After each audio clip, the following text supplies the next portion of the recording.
Hello, good day mga idol. Sa gustong matutong gumawa ng soundbox, meron tayo dito prepare na soundbox. Yan, gagawa ka ng kahon na ang sukat ay 20. 20 inches. Ang taas niya 26 inches. At ang lapat, sarap. Dito tayo sa loob susukat. 14 inches. Ayan. Meron ako ditong slider. Ayan o.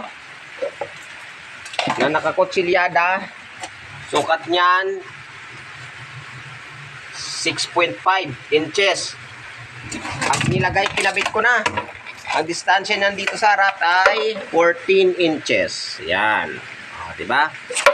Tapos, mag-prepare ka ng ito, brace niya. Ang sukat nito mga idol 14 by 3 inches. 3 inches yung sa taas. Sa baba 4 inches. Yan. So, i-assemble natin.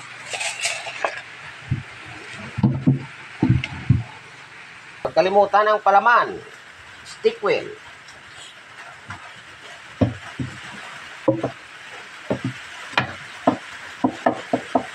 Kunting massage. Nakuha natin ng 1 in 1/4 na pako, Kumu nails.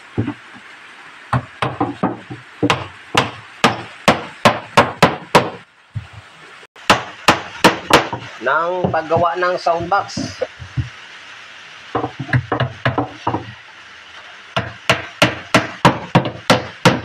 Inyong i-share para maibahagi sa iba at matuto rin sila gumawa ng soundbox. Gawang kamay ha, hindi gawang paa.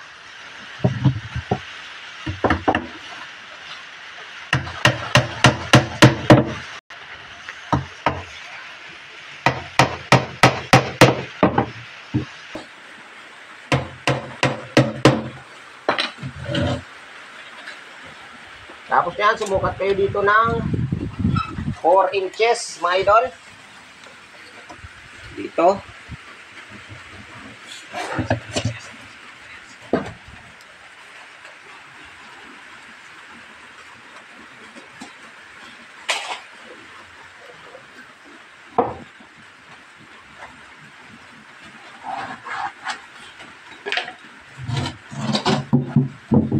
Dito naman, sukat kayo ng 1/2 inch.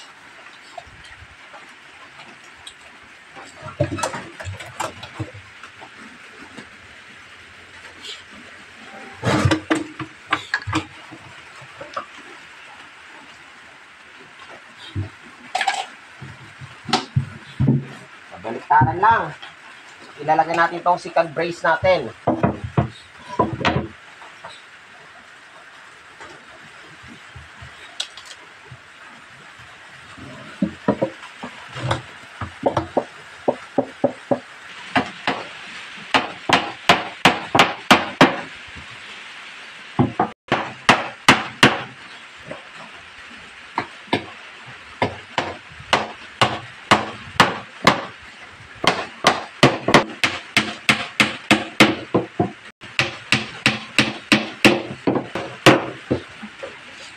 Okay na.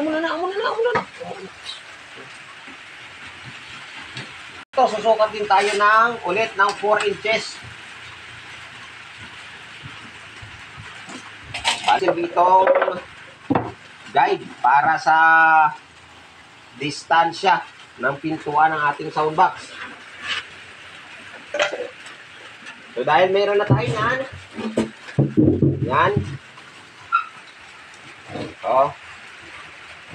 Lalagyan na natin yung brace. Meron tayo nito. Bale ito, kasing sukat lang ng ginawa ko dito tukod. So ito ilalagay natin sa gitna ng ating ginawang speaker.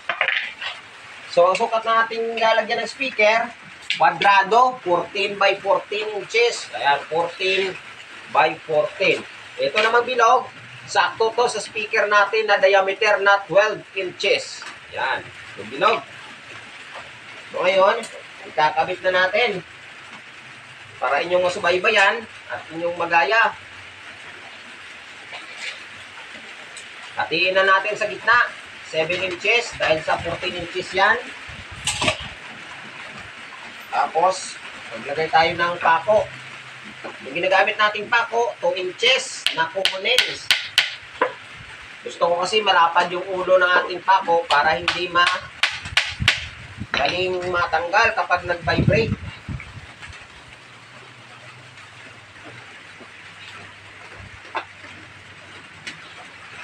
Abangan na natin ang pako dito na ipapako natin doon sa ginawa nating brace para maging matibay ang ating ginagawang soundbox, lalong-lalo na itong kinakabitan ng speaker dahil ito yung nagsisilbing pampatibay niya at dito yung malakas ang vibration.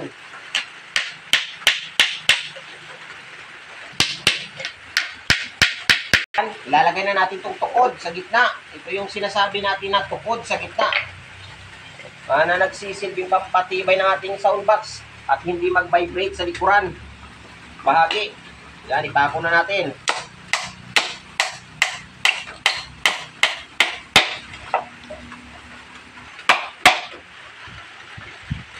Tapos, lagyan natin dito ng stick wheel.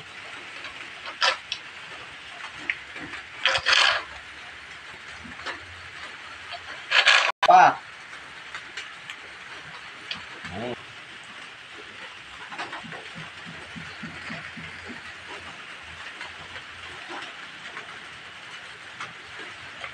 Natin dito sa ating soundbox. Bali yung forma niya. Tumba muna natin dahil na hindi nakatumba yung soundbox na nagawa ko. Yan. Ito naman yung formada niya.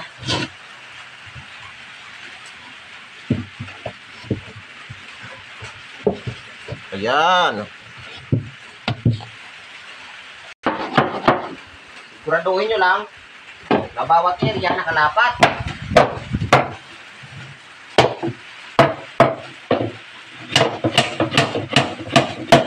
Tapos pagpukin nyo na ng pako.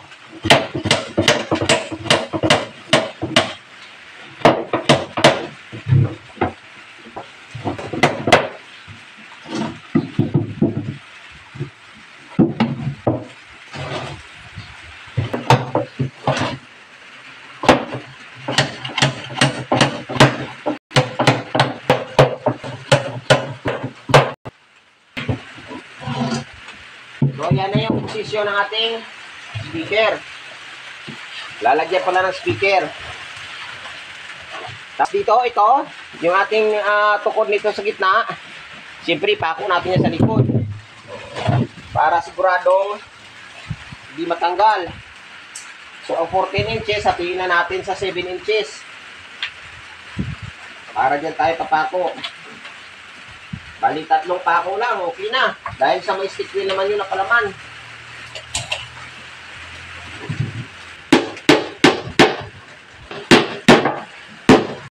Tado lang na hindi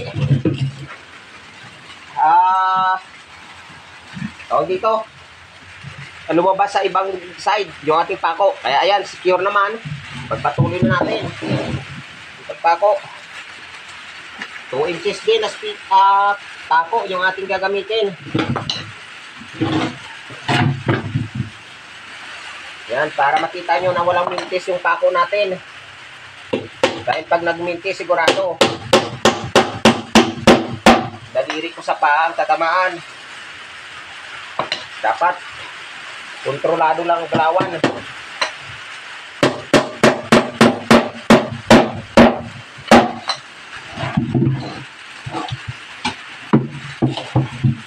ayan na, yung magiging mukha ng ating speaker box.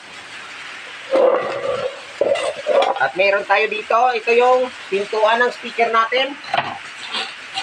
Ang sukat nito mga idol, 13 inches by 14 inches. Yan, 13 by 14.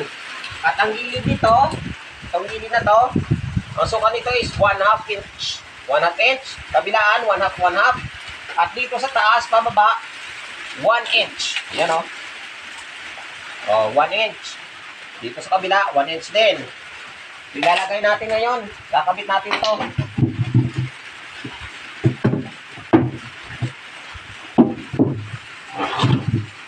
Yan, lagyan muna natin ng stick wheel.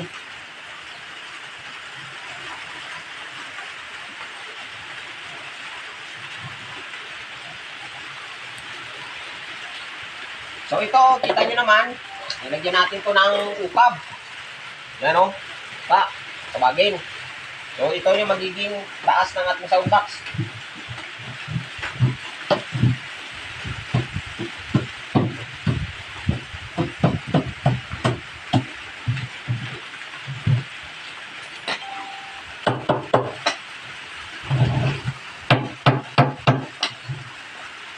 Okay.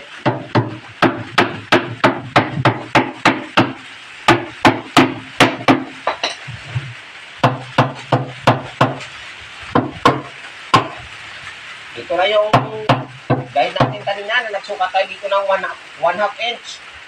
So ayan, nakapwesto na. Papakuha natin ng 1 1/4 na pako.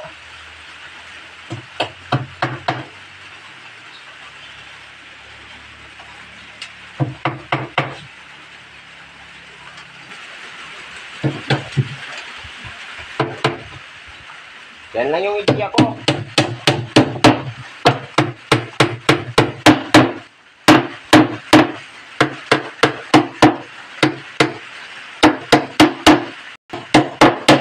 Kaya napako na natin. Ito yung 4 inches natin na guide kanina. Yan o, dito. Yung 4 inches natin. Yan, yan. Diyan natin sakto yung dulo ng ating pintuan. Pakuha natin ng dos para mag-lock.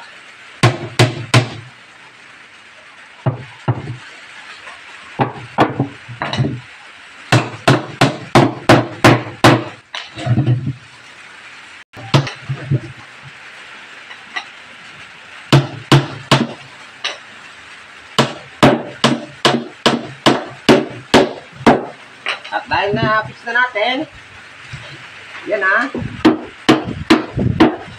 meron tayo dito ito. So kasi ito mga idol, 11.5 by 14. Oh, nagkutsilyada ako dito ng 35 degrees dito. Ito naman ikakabit natin dito.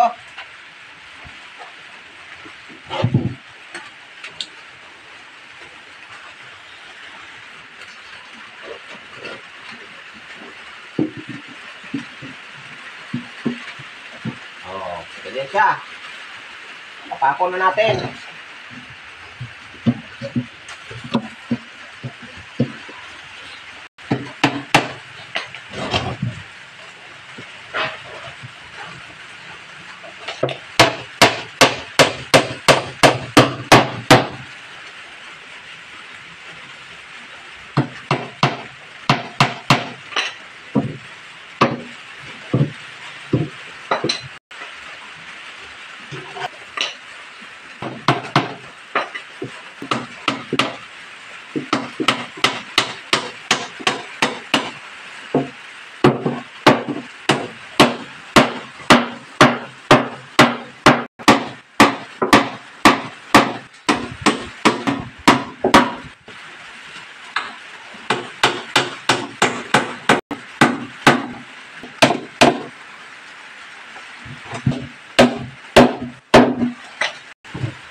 O, yan na yung ating MCB box. Lagyan na lang natin ng cross. O, at sa cross niya mga idol, naghanda ako dito ng 14 inches by 6 inches. Ito naman cross natin, 8 inches by 12.5. Dito sa ilalim, 10.5. Yan. So, isintro lang natin para may kabit na natin.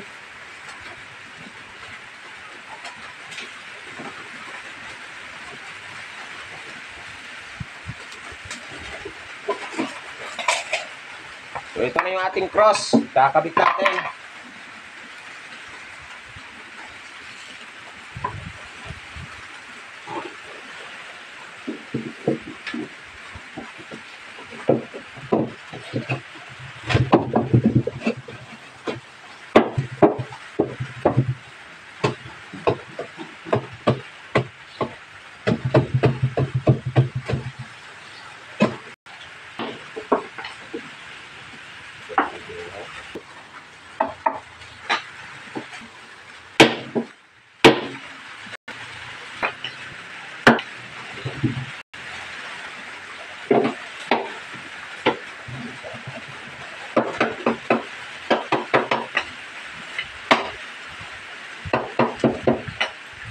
Ating sound box. Papako na lang natin para sakto na.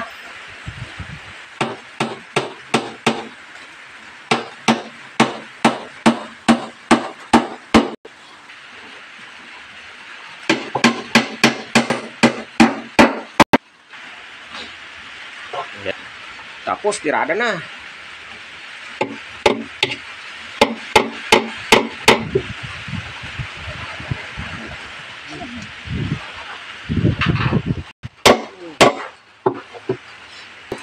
Kaya tanggalin muna.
Okay mga idol, dahil sa inyong panonood, nakabuo tayo ng isang MCB D12 soundbox. Yan, pakikalat nyo naman mga idol. Sana inyong ibahagi para matuto rin yung iba. Thank you so much.